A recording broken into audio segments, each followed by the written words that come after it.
রাজকীয়ভাবে 2026 BPL mission শুরু করলো Rangpur Riders. Batting bowling দুই বিভাগেই চট্টগ্রাম রয়্যালসকে ধরাশায়ী করল উত্তরবঙ্গের প্রতিনিধিরা। শুরুতে নাইম শেখ কাঁপন ধরালেও ফাহিম আশরাফের বোলিং তোপে পরে অল্পতেই গুটিয়ে যায় চট্টগ্রাম।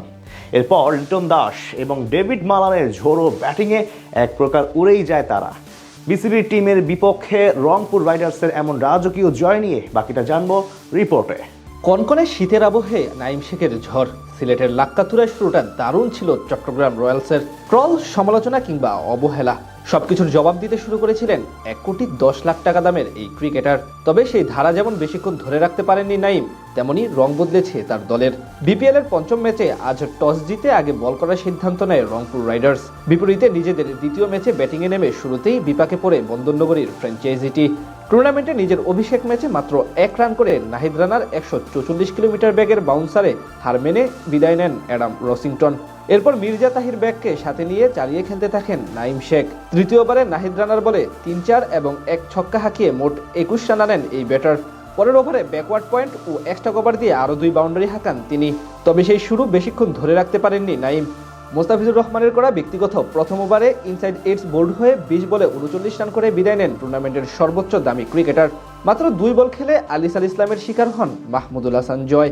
পাওয়ার প্লেতে 51 রান জমা পড়ে চট্টগ্রামের স্কোরবোর্ডে। তবে এরপরই ধীরে ধীরে রানের গতি কমতে থাকে ফ্র্যাঞ্চাইজিটির। মাহফিজুল ইসলাম করেন মাত্র 1 রান। 11তম ওভারে বোলিংয়ে এসে জোড়া উইকেট নিয়ে চট্টগ্রামকে পুরোপুরি ধসে দেন ফাহিম আশরাফ। আর 24 বলে 20 রান করা মির্জা তাহির ব্যাগকে আউট করেন মোস্তাফিজুর রহমান।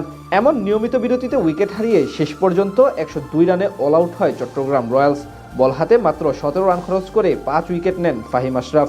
জবাব দিতে নেমে নামের মতো শুরুটাও দারুণ ছিল রংপুর রাইডার্সের। ইনিংসের প্রথম বলেই শরীফুল ইসলামকে সুইপার কভার অঞ্চল দিয়ে বাউন্ডারি হাঁকিয়ে শুরু করেন ডেভিড মালান। সে ওভারে আসে 11 রান। পরের ওভারে শেখ মাহাদির উপর চড়াও হন ডেভিড মালান। সে ওভারে আসে 10 রান। এরপর ধীরে সুস্থে ব্যাট চালাতে থাকেন রংপুরের এই 2 ওপেনার। পাওয়ার প্লেতে তাদের স্কোরবোর্ডে জমা পড়ে বিনা উইকেটে 40 রান। ততক্ষণে অবশ্য ম্যাচ থেকে অনেকটাই ছিটকে যায় চট্টগ্রাম রয়্যালস। একে তো ছিল ছোট পুঁজি, তার উপর কোনো উইকেট নিতে না পারা। 2 দিক থেকেই তারা হয়ে পড়ে কোণঠাসা। সপ্তম ওভারে 5 রান দিয়ে যান তানভীর ইসলাম। তবে নবম ওভারে মাহমুদুল হাসান জয়ের উপর চড়াও হন লিটন কুমার দাস এবং ডেভিড মালান। দ্বিতীয় বলে জয়ের করা অফ ব্রেক ডেলিভারি ডিপ কভারের উপর দিয়ে বিশাল ছক্কা হাঁকান ডেভিড মালান। এরপর চতুর্থ বলে স্কোয়ার লেগ অঞ্চল দিয়ে আরও 1 ছক্কা হাঁকান লিটন কুমার দাস। পরের বলে ডিপ মিড উইকেট দিয়ে মারেন 4, আর শেষ বলে ওই একই অঞ্চল দিয়ে হাঁকান 1 বিশাল ছক্কা।